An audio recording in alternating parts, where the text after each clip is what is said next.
தேவன் நம்மையில் வைத்திருந்த அளவில்லாத இரக்கம், தயவு எவ்வளவு பெரியது என்பதை நான் உணர்படி எத்தனையோ பேர் கிடைக்காத பாக்கியத்தை தேவன் நமக்கு இந்த புதிய மாதத்தில் தேவன் நமக்கு காணும்படியான கொடுத்ததை ஒரு பெரிய ஆசீர்வாதம் பாருங்க. எத்தனை பேருக்கு இந்த பாக்கியம் கிடைக்கல, எத்தனை பேருக்கு இந்த நன்மை கிடைக்கல.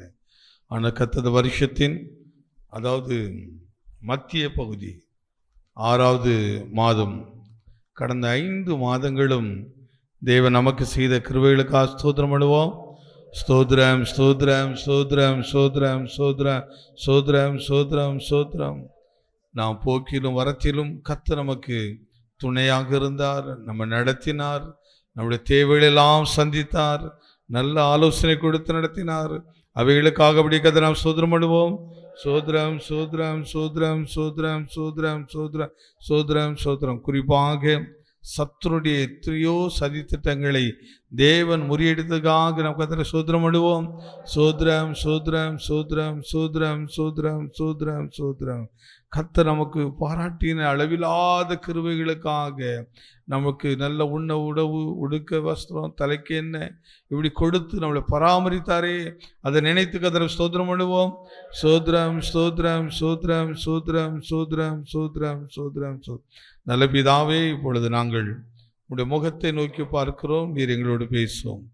கர்த்தர் உடைய வார்த்தையினால் எங்களை இந்த மாதம் முழுவதும் நீ நடத்தப்புறக்காக ஸ்தோத்திரிக்கிறோம். உடைய கரத்தில் நாங்கள் எங்களை தாழ்த்தி ஒப்பு கொடுக்கிறோம். இயேசுவின் நாமத்தை ஜெபிக்கிறோம் நல்ல பிதாவே, ஆமென். ஹல்லேலூயா. இந்த காலையில் நாம் தியானத்துக்காக எடுத்துள்ள வேத பகுதி ஏசாயாவின் புஸ்தகம் 54ஆம் அதிகாரம். ஏசாயாவின் புஸ்தகம் 54ஆம் அதிகாரம் 4வது வசனத்தை நாம் எடுத்துக்கொள்ளலாம்.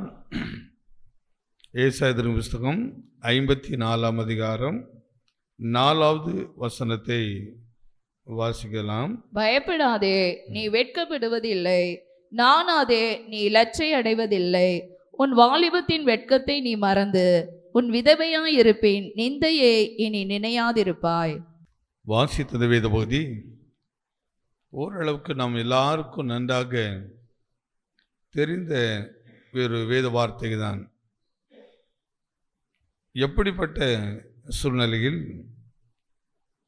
ஏசாயா தீர்க்கதரிசி மூலமாக தேவன் வெளிப்படுத்தின காரியங்கள். அதுக்கு முந்தின அதிகாரத்தை நாம் படிக்கும்போது முழுவதும் இயேசுவின் பாடுகளை குறித்து சொல்லப்பட்ட தீர்க்க தரிசனங்கள்.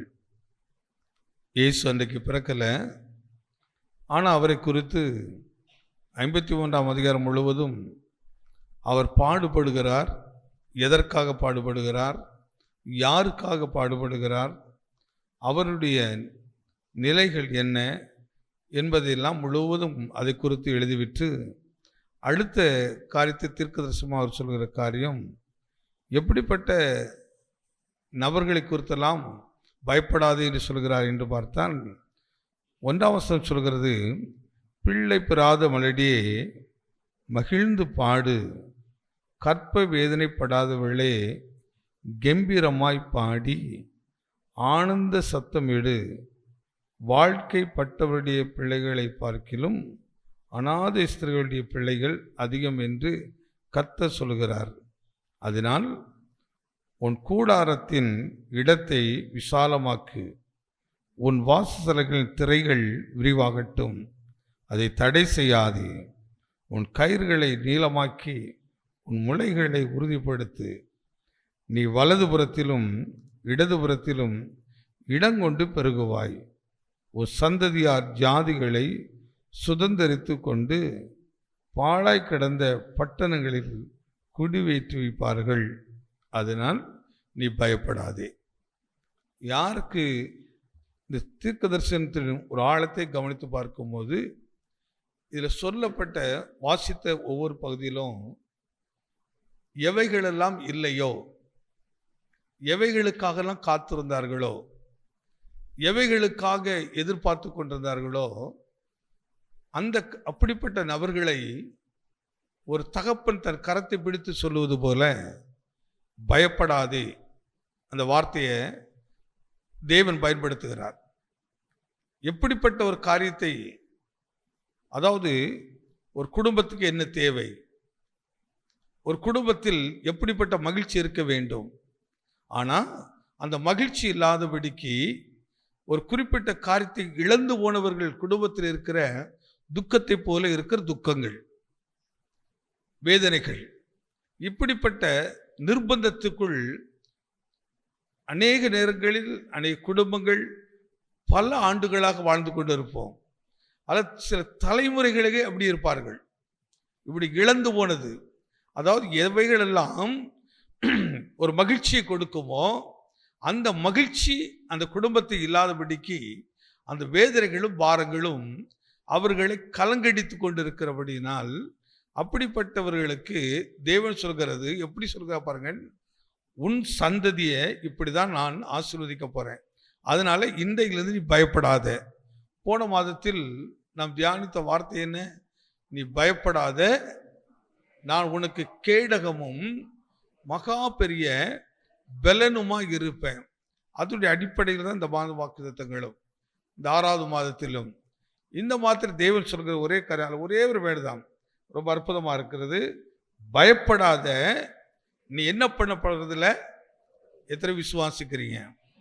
நான் பயப்பட போறதும் இல்லை, வெட்கப்பட போறதும் இல்லை. வெட்கம் என்பது பல விதத்தன்மையில் இருக்கிறது. சில நேரங்கள் தேசம் வெட்கப்பட்டு விடும், ராஜாக்கள் வெட்கப்படுவார்கள், தொழிலதிபர்கள் வெட்கப்படுவார்கள், ஊழியர்கள் வெட்கப்படுவார்கள், தனிநபர்கள் வெட்கப்படுவார்கள். இந்த வெட்கம் வரும்போது என்ன பண்ணுகிறோம்? மனம் உடைந்து போகும், மனம் தளர்ந்து விடும். சில நபர்களை பார்க்கும்போது, ஐயோ இவர்கள் நம்மிடத்தில் இதை கேட்டு விடுவார்களோ, அல்லது இதை பற்றி நம்முடைய பேசுவார்களோ, அல்லது எப்படி நம்முடைய முகத்தை பார்ப்பது என்று நம்மை அறியாமலே நமக்குள்ளே ஒரு வெட்கம் உண்டாகும். நம்முடைய கண்களுக்கு முன்பாக ஒன்றுமில்லாத ஒரு நபர் இன்றைக்கு உயர்ந்த இடத்துல இருக்கிறான். ஒரு உயர்ந்த இடத்துல இருந்து நான் இன்னைக்கு எல்லாவற்றையும் இழந்து போய் ஒரு நிந்தையோடு இருக்கிறேனே, மற்றவர்களை பார்ப்பதற்கு கூட இன்னைக்கு எனக்கு தைரியமற்று போய், மனதில் நம்பிக்கையற்று போய், தளர்ந்து போய் இருக்கிறேனே. சில நேரங்களில் இந்த அனுபவம் நம்ம அநேகருக்கு இருக்கும்.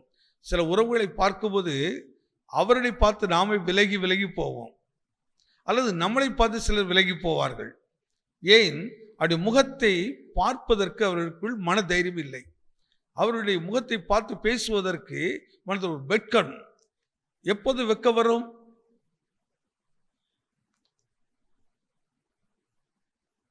எந்த சூழ்நிலை நமக்கு வெட்கம் வரும்? நெடு நாளாய் சில காரியங்களை நாம் பிரயாசப்பட்டு இருப்போம், அல்லது அதை குறித்து நாம் பேசியிருப்போம், ஆண்டவர் எனக்கு இதை செய்வார் என்று. ஆனால் அந்த காரியங்கள் நடக்காமல் போகும்போது, அல்லது தாமதித்து கொண்டே இருக்கும்போது, நமக்கு அதை பார்ப்பதற்கு அப்படிப்பட்ட எண்ணங்கள் மனதில் வந்து அப்படியே வேதனைப்படுத்தி பயத்தை உண்டாக்கிவிடும். ஆனால் தான் கர்த்தர் காலையில் சொல்கிறது 6ஆம் மாதத்தில், என் மகளே நீ பயப்படாத, நீ வெட்கப்பட்டு போகிறதே இல்லை. இந்த காரியத்தை குறித்து லூக்கா எழுதின சுவிசேஷத்தில் 1ஆம் அதிகாரத்தில் நமக்கு எல்லாருக்கும் தெரிந்த ஒரு பகுதி இருக்கிறது. லூக்கா எழுதின சுவிசேஷம் 1ஆம் அதிகாரத்தில் 13வது வசனத்தை கொஞ்சம் படித்து பாருங்கள். சகரியாவையே பயப்படாதே, உன்னுடைய வேண்டுதல் கேட்கப்பட்டது, உன் மனைவியாகிய எலிசபெத்து உனக்கு ஒரு குமாரனை பெறுவார். இந்த காரணம் நமக்கு தெரியும். சகரியாவும் எலிசபெத்தும் வாலிபர்களா, முதிர் வயது உள்ளவர்களா? முதிர் வயது உள்ளவர்கள். அப்படியானால் இவருடைய வாலிப நாட்களில், திருமண நாட்களில் இருந்து இவர்கள் குறிப்பாக தேவனுடைய ஆசாரி ஊழியம் செய்கிறவர்கள், தேவனுடைய ஆலயத்தில் பணிவிடை செய்கிறவர்கள், பிரதானமானவர்கள், கர்த்தரை புகழ்ந்து கொண்டே இருக்கிறவர்கள், கர்த்தரை பாடி துதித்து கொண்டே இருக்கிறவர்கள். அப்படிப்பட்டவர்களுக்கு வயதுகள் கடந்து போகிறது. ஆனாலும் எதிர்பார்த்த அவர்களுக்கு அந்த குடும்பத்தில் இந்த ஆசீர்வாதம் இல்லாதபடினால் அவர்கள் எந்த அளவுக்கு மனம் தளர்ந்திருப்பார்கள், மனம் சோர்ந்திருப்பார்கள். மனதில் அவர்கள் அவ்வளவு பயங்கள் இருந்திருக்கும், அவ்வளவு பயம் இருந்திருக்கிறோம். ஒவ்வொரு நாளும் தேவ சமூகத்தில் வரும்போது, ஆண்டவரே நாங்கள் உமக்காக தான் இந்த ஆராதனை, உமக்காவது இந்த பணிவிடைகள்லாம் செய்து கொண்டிருக்கிறோம், இந்த ஆசாரிய பணிகளை செய்து கொண்டிருக்கிறோமே, வயதும் எங்களுக்கு முதிர்ச்சியாக கொண்டிருக்கிறதே. எங்களை பார்க்கிறவர்கள் எப்படி பார்ப்பார்கள்? இவன் கடவுளுக்கு ஊழியம் செய்கிறான், ஆனால் இவனுடைய வீட்டில் இந்த ஆசீர்வாதம் இல்லையே. வெட்கமாக இருக்குமா இருக்காதா?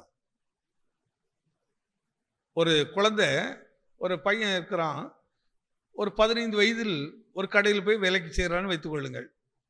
அதே பையனை ஒரு 60 வயசில் பார்க்குறோம், அதே கடையில் வேலை செய்திருந்தா எப்படி இருக்கும்? என்னடா 15 வயசில் பார்த்தோம், ஒரு சின்னவனாக இருந்தாலும் ஒரு மீசை கூட முளைக்கலை, ஆனால் இப்போ இவன் எப்படி இருக்கிறான்? நரைத்து போன தாடியும் மீசையுமாக இப்படி இன்னும் இந்த இடத்துல தானே இருக்கிறான் என்று அவனை கேட்டீங்கன்னா என்ன பதில் சொல்லுவான்னு நினைக்கிறீங்க? வெட்கப்படுவான், வெட்கமாக இருக்கும். ஐயோ, என் காலங்கள் முழுவதும் நான் இந்த இடத்தில் அடிமை போல தானே இருக்கிறேன், அடிமையாக தானே வேலை செய்து கொண்டு இருக்கிறேன், எனக்கென்று ஒரு சுயமாக எதை செய்ய முடியாமல் அப்படி ஞானமற்றவனா போய்விட்டேன் என்று அவனுக்கு ஒரு பயம் இருக்கும், ஒரு வெட்கம் இருக்கும். வெட்கம் இருக்கும். மற்றவர்களை பார்க்க, தெரிந்தவர்களை பார்க்கும்போது, தெரியாதவர்களை நாம் பார்த்து விடுவோம் பாருங்க, ஆனால் தெரிந்தவர்களை பார்க்கும்போது நம்மை அறியாமலே நம்முடைய மனதில் ஒரு வெட்கம் இருக்கும். இந்த கேள்வி யாராவது கேட்டு விடுவார்களோ, இதற்காக பயந்து நாம் சில நேரங்களில் உறவினர்களை பார்க்க கூட போக மாட்டோம், தெரிந்தவர்களிடத்தில் பேசக்கூட யோசிப்போம், இதை கேட்டு விடுவார்களோ என்று. ஒரு நாள் ஒரு சிஸ்டர் சொல்லும்போது ஒரு விஷயம் சொன்னாங்க, நான் எந்த ஃபங்க்ஷனுமே போகிறதில்லை. ஏன் என்று சொன்னான், போன உடனே என்னை கேட்பார்கள், என்ன எத்தனை குழந்தை இருக்குன்னு கேட்பார்கள். அந்த வார்த்தை, ஆனால் அன்றைக்கு தான் நான் அந்த காரியத்தை வழங்கினேன், இந்த வார்த்தை கேட்கவே கூடாது என்று. அது எவ்வளோ ஒரு மனித உள்ளத்தை உடைக்கிறது. ஆனால் நல்லா சிரித்து கொண்டே தான் இருப்பார்கள், ஆனால் அவருடைய ஆழ் மனதில் ஒரு பெரிய வெட்கத்தை உண்டாக்குறது, ஒரு பயத்தை உண்டாக்குது, ஒரு நிந்தையை உண்டாக்குறது, ஒரு அவமானத்தை போல தெரிகிறது.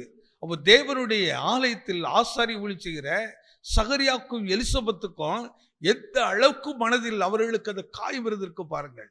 எந்த அளவுக்கு அவர்களுக்கு. ஆனால்தான் பரலோகத்திலிருந்து தேவன் கவனித்துக் கொண்டே இருந்தால், இவ்வளவு நிந்தையிலும் இவ்வளவு அவமானத்திலும் இவன் என்னுடைய ஆசாரிய பணியை செய்து கொண்டிருக்கிறான், என் ஊழியத்தை செய்து கொண்டிருக்கிறான். ஆனால் எலிசபெத்து சகரியாவை கேட்ட மாதிரி தெரியல. ஆனால் இந்த வார்த்தை கொஞ்சம் படித்து பாருங்க, அதுக்கு மேல 2 வருஷம் 10 வாசிங்க. தூபம் காட்டுகிற வேளையிலே எல்லோரும் கூட்டமாய் வெளியே ஜெபம் பண்ணி கொண்டிருந்தார்கள்.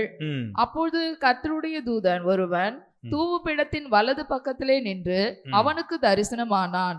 சகரியா அவனை கண்டு கலங்கி பயமடைந்தான்.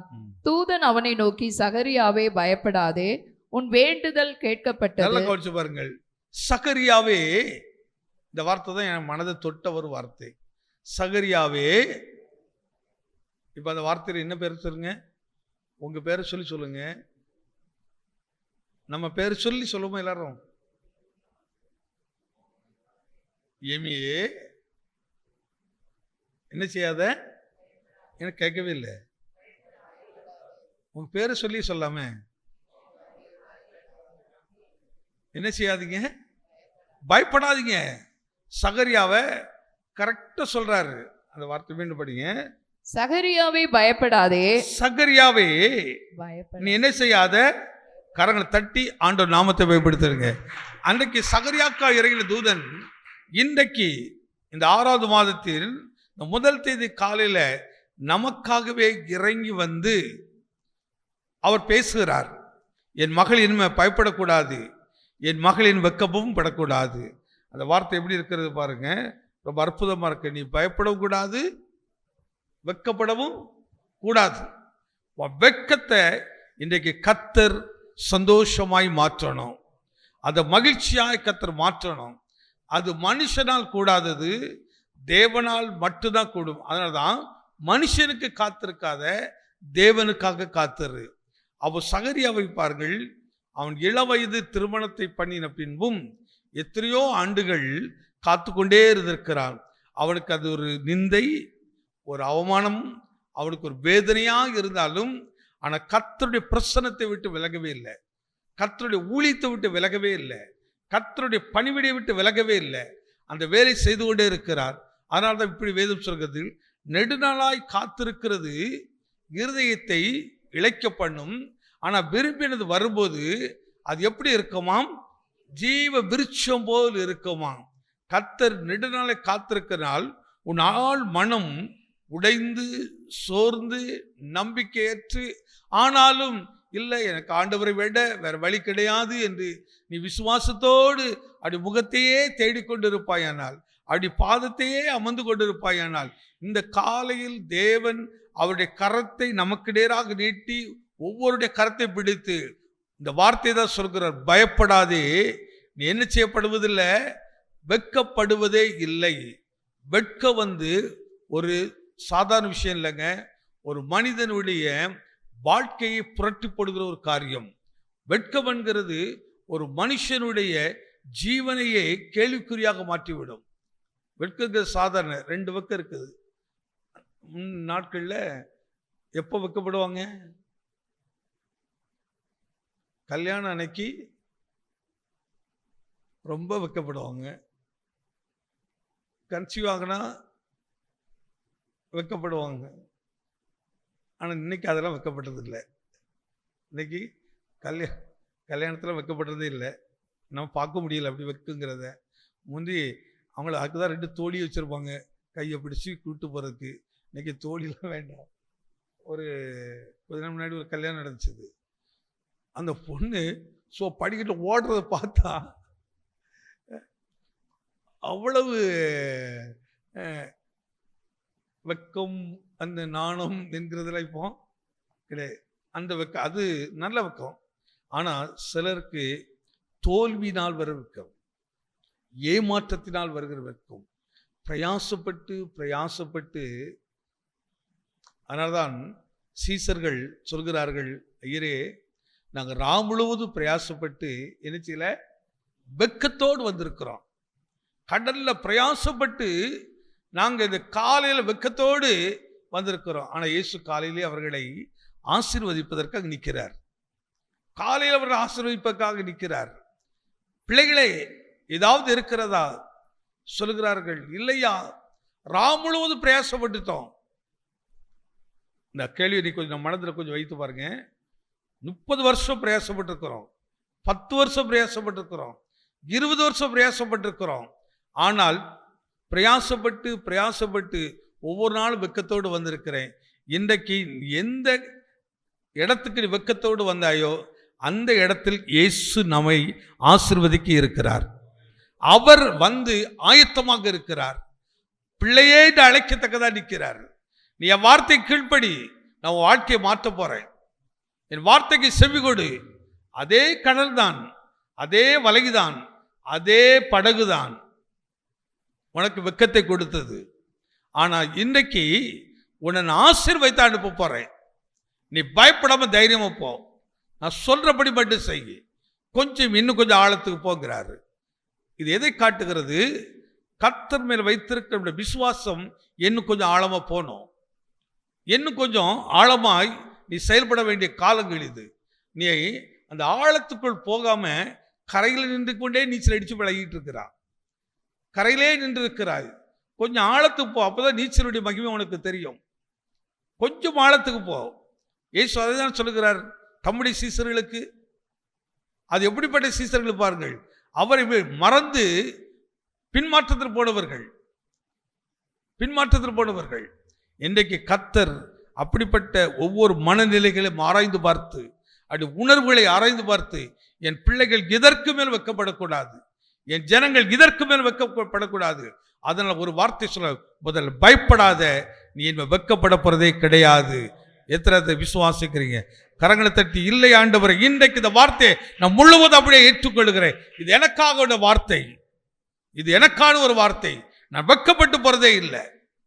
ரொம்ப அற்புதமாக எனக்கு அந்த வார்த்தை வசந்த படிக்க இப்ப சொல்லிக்கிட்டு இருக்கும் போதே ஆவியானவர் கரெக்டா இந்த வார்த்தையை தான் மனதில் கொண்டு வருகிறார். சீசரை கவனித்துப்பார்கள். சமுத்திரத்தில் வெக்கத்தோடு திருப்பி உழைத்து பிரயாசப்பட்டு நஷ்டத்தோடு வெளிவருகிறார்கள். அந்த நஷ்டத்தை கர்த்தர் பல மடங்கு நன்மையாக அதை மாற்றினார், பல மடங்கு மேன்மையாக அதை மாற்றினார். எப்படி இருந்திருக்கும் கவனித்து பாருங்க. வெறுமையான படகோடு திரும்பி வந்தவனுக்கு உடனே கர்த்தர் சொல்றது விஷயம், உடனே உட்கார்ந்து நீ ரெஸ்ட் எடுன்னு சொல்லலை. நான் இப்போ சொல்றேன், திரும்ப உடனே போ. பலியை பார்க்க கீழ்ப்படிதல்ங்கிறது அந்த இடத்துல நீங்கள் கவனித்து பார்க்கணும். இப்போ ஒருத்தர் வருகிறார், நீங்கள் ஒரு அட்ரஸ் கொடுத்து அனுப்பியிருக்கிறீங்க, எப்போ போய் இன்னார் போய் பார்த்துட்டு வாங்கினிட்டு. ஆனால் வந்து சொல்கிறாரு, ஐயா என்னால் இந்த அட்ரஸை கண்டுபிடிக்க முடியல, ரொம்ப பிரயாசப்பட்டேன், ஓடிட்டேன் அப்படின்னு. உடனே அடுத்து நீ சொல்லுங்க, இப்போ நான் சொல்கிறேன், நீ இந்த வழியில் இந்த இடத்துக்கு போ, இந்த பக்கத்தில் தான் இருக்கு அப்படின்னு சொன்னால், நம்மகிட்ட யார் சொன்னால் நம்ம அப்படி ஒன்று போவோமா? இவ்வளவு நேரம் நான் அலைஞ்சு தெரிஞ்சு வந்திருக்கிறேன், கொஞ்சமாவது இவருக்கு மனசாட்சி இருக்குதா? எங்கேயா கொஞ்சம் மனசை அங்கேதான் கர்த்தர் கவனிக்கிறாரு. பலியை விட கீழ்ப்படிதல் எவ்வளவு முக்கியம், எந்த சூழ்நிலை கீழ்ப்படுகிறது ரொம்ப முக்கியம். எந்த சூழ்நிலையில நீ வெட்கப்பட்டு வருகிறாய், வெட்கப்பட்டு ஓடி ஓடி சுத்திட்டு வர்றா, ஆனா வந்து நீ சந்திக்கிறாய், மனுஷன் சொல்லுகிறாரு, நான் உனக்கு சொல்ல திரும்பவும் அதை எடுத்து நீ போடி சொல்றாரு. நம்ம மனதுக்கு எத்தனை கேள்வியில் வரும், எத்தனை நம்ம புத்திசாலியான எண்ணங்கள்லாம் யோசிப்போம். எனக்கு தெரியாதா, இவ்வளவு நேரம் ராத்திரி முழுதும் நான் தேடி இருக்கிறேன், பிரயாசப்பட்டிருக்கிற, கிடைக்கல, மீண்டும் அதே இடத்துக்கு போக சொல்றாரு. அந்த இடத்துல தான் சீசருடைய கீழ்ப்படிதல். அந்த பலியை பார்க்க கீழ்ப்படிதல். நல்ல ராத்திரி முழுதும் ஜெபம் பண்ணிட்டே இருந்திருப்பாங்க, மணி 4 மணியா இருக்கும், உனக்கு பதிலே கிடைக்கல, மணி 4 ஆயிட்டு சொல்ல. இப்போ ஆண்டு சொல்லுவார், இல்லை எனக்கு கொஞ்சம் போய் ஜெபம் அப்படிங்கிறாரு. உனக்கு ஆசீர்வதிக்க நேரம் அப்பந்தான். இப்போதான் பிசாசு சொல்லுவான், உன் அறிவை பயன்படுத்தி, இல்லை ராத்திரி முழுதும் ஜெபம் பண்ணி பேசாத தேவனா இப்போ பேச போறாரு. நான் 10 மணிலிருந்து 3 மணி ஆச்சுதுயா, 3 மணி வரை போராடி ஜெபம் பண்ணேன், ஒரு பதில் இல்லை. இப்போ வந்து பாஸ்டர் சொல்றாரு, போய் இன்னொரு 1 hour ஜெபம் பண்ணு அப்படிங்கிறாரு.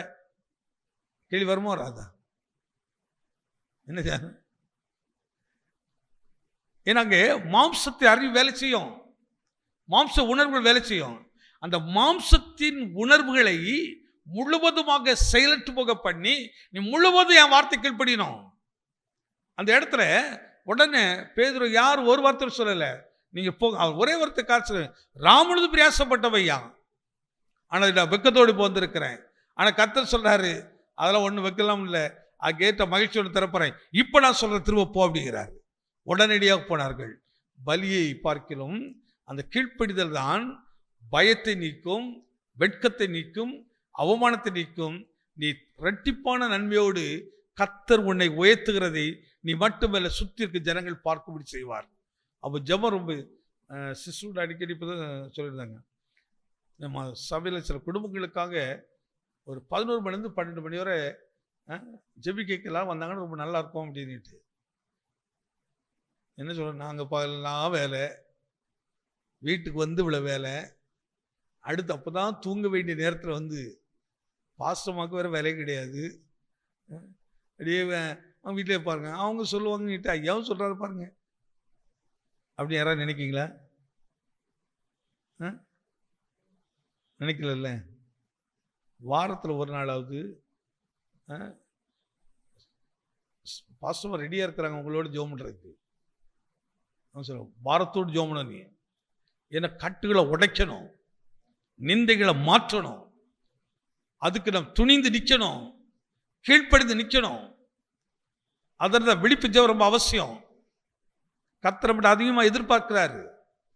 என் பிள்ளைங்க சோர்ந்து போக ஜெபம் பண்ணட்டும் அப்படின்னுட்டு, சோர்ந்து போக ஜெபம் பண்ணிட்டு, ஐயா என்னவோ ஜெபம் ஒன்றும் கிடைக்கலட்டு அந்த நெகட்டிவ் பேசாதீங்க, விட்டுருங்க. இல்லை, கர்த்தர் இன்றைக்கு ஒன்று ஆசீர்வதிக்க விருப்பமாக இருக்கிறாரு. வெக்கத்தை மாற்ற அவர் விருப்பமாக இருக்கிறாரு, நிந்தையை மாற்ற அவர் விருப்பமாக இருக்கிறாரு. அதனால தான் இப்போ அதுக்கு முன்னாடி சொன்ன விஷயம் வேற, இப்போ கர்த்தர் சொல்ற விஷயம் வேற. இப்போ என்ன சொல்லுகிறாரு, உடனடியாக நீ புறப்பட்டு போன்னு சொல்றாரு. தாமதிக்காத, இப்போ நான் சொல்றேன், நான் உனக்கு அங்கே ஆயத்தப்படுத்தி வைத்திருக்கிறேன். அதே கடல் தான் ஆசீர்வாதம் மாறிச்சா மாறலையா? ஆமே. எங்கே வெட்கப்பட்டாயோ, எங்கே உனக்கு பலன் இல்லாமல் போனதோ, அங்கேயே கர்த்தர் பலன் கொடுத்து கர்த்தர் நம்ம தலையை உயர்த்துகிறவராக இருக்கிறார். ஹல்லேலூயா. நீ வெட்கப்பட்டு போறதே இல்லை. இது ஆண்டவருடைய திட்டம், கர்த்தர் சித்தம். ஆனால் டைமிங் ரொம்ப முக்கியம். டைமிங் ரொம்ப முக்கியம். எப்போ கர்த்தர் சொல்கிறாரோ உடனடியாக நீ அதை கீழ்ப்படிதல். உடனடியாக நாளைக்கு பார்க்கலாமே, அப்புறம் பார்க்குறீங்க. நீங்கள் நாளைக்குன்னு யூஸ் தானே, அடுத்து செய்ய மாட்டீங்க. அப்புறம்னு சொன்னால் இப்போ நடக்காது. எனக்கு ஒரு விஷயத்தை சொன்ன உடனே செய்துருங்க. நம்ம குடும்பத்துல எல்லாம் கவனிக்கிற பாருங்க. நம்ம ஒரு பிள்ளை சொல்லுவோம், எம்மா இந்த கிளாஸ் எடுத்து அப்படி வச்சிட அப்படியும், அது அப்படி கொஞ்சம் கவனிக்காமல் போயிடும். நீங்கள் 2 மணி வச்சு பாருங்கள், அந்த கிளாஸ் அங்கே தான் இருக்கும். அங்கே ஒரு 4 நேரம் பிள்ளை அங்கே போயிருக்கோம், ஆனால் எடுத்து வைக்காது. அதனால தான் சொல் கேட்டு எவன் செய்கிறானோ, ஆனால் அவர் உங்களுக்கு என்ன சொல்லுகிறாரோ அதன்படியே செய்யுங்கள். சொன்ன உடனே அப்படி செய்யுங்க. காணவர் கல்யாணத்தை தான் வரைய சொல்கிறார். அவர் உங்களுக்கு என்ன சொல்லுகிறாரோ உடனே அவர் சொன்னார். சொன்ன உடனே என்ன, காலியாக இருக்கிற கச்சாடிகளை எல்லாம் தண்ணீரினால் நிரப்புங்கள். ஏன் இதுக்கெல்லாம் கேள்வி கேட்கக்கூடாது? விசுவாச வாழ்க்கையில் கேள்வியே இருக்கக்கூடாது. பாருங்க, செய், அவ்வளோதான். செய்தார்கள். அற்புதமும் அடையாளமும் மாறிச்சுதான் மாறலையா? அவர் சொல் ஆகும். கர்த்தர் இன்னைக்கு சொல்றாரு. எப்படிப்பட்டவர்களுக்காக சொல்கிறாரினால், நெடுநாளாகி. ஆனால் தான் ஏசாயத்தில் அந்த 54 இந்த சம்பவத்தை சொல்றதுக்கு முன்னாடி இயேசு கடந்து போனது குறித்து, அவர் எப்படிப்பட்ட காரியத்தில் பாடுகளுக்குள் எப்படிலாம் அந்த 53ஆம் அதிகாரத்தில் பார்க்கிறோம். அத்தனை எதற்காக தெரியுமா? எப்படிப்பட்டவர்களை நிந்தையிலும் அவமானத்தில் இருக்கிறவர்களையும் ஆசீர்வாதமாய் மாற்றுவதற்கு. ஆனால் தான் இந்த 54ஆம் அதிகாரம் மீண்டும் படிங்க. பயப்படாதே, நீ வெட்கப்படுவதில்லை. பயப்படாதே, நீ வெட்கப்படுவதே இல்லை. நானாதே, நீ லட்சை அடைவதில்லை. நானும் எப்படி முன்னாடி போய் நிற்பேன்? நீ அப்படிப்பட்டவருக்கு முன்னாடி தலை நிமிர்ந்து நிற்கும்படி கர்த்தர் சூழ்நிலையை மாற்றுகிறவர். ஆமாவா இல்லையா? ஆமாவா இல்லையா? ஒரு முறை எனக்கு அப்பப்போ ஒன்றுனா ஞாபகம் வரும். எங்கள் ஊரில் அப்போ நாங்கள் சின்ன பையனாக இருந்தோம்.